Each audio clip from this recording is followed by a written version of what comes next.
sa dilim, nag-aabang sa sulok at may hawak na patalim. Di ka hahayaan na muli pang masaktan. Huwag ka nang matakot sa dilim. Ito ay kwento hamon nanggaling sa dalawang tao na nagmamahalan at tunay ang alay sa tanong at kahit parang magkakatao may nakakatalo dahil magkalayo ang bilang buhay ang estado ng buhay ni Nando ay hindi ka lalayo sa maraming sinulog ng araw ang muli ng balatat.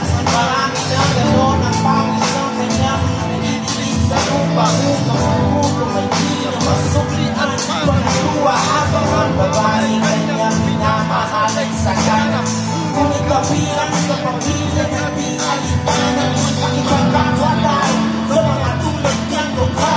Higit pa may patuloy ang pagmamahal na pinunlan at pag-ibig. May nagbabatay sa dilim, nag-aabang sa sulok at may hawak na patalim. Di ka hahayaan na muli pang masaktan. Huwag ka na matakot sa dilim.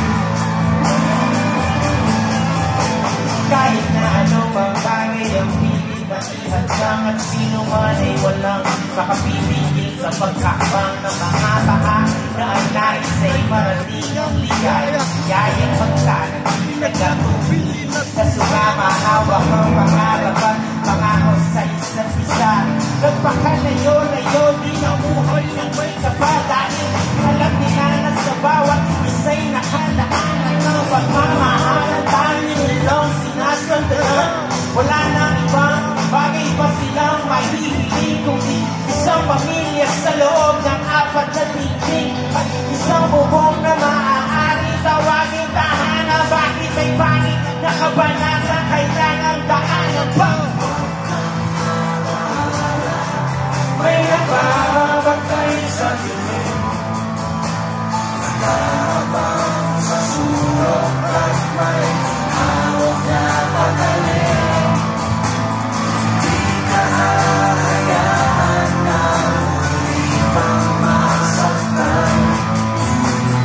Huwag ka na matakot sa dilim. Isang gabi ng Webes, lumubog na ang araw. Doon tayo magkita. Masalubong ko'y sobrang upang ating pagkatian. Pagdating ng hapunan, meron pala nakaabang sa nakakatasan. Estelina sa Ermita, may sumasa kay Elsa. Sa tagiliran isang makalawang na nanses. Magkami upang makuha lang ang kanyang bitana.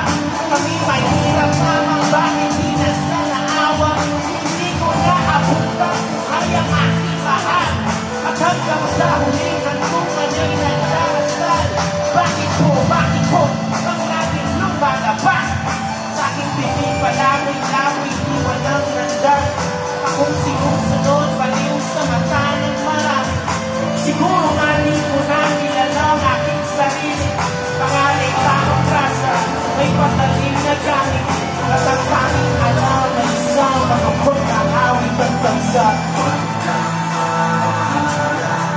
May nagbabatay sa dilim.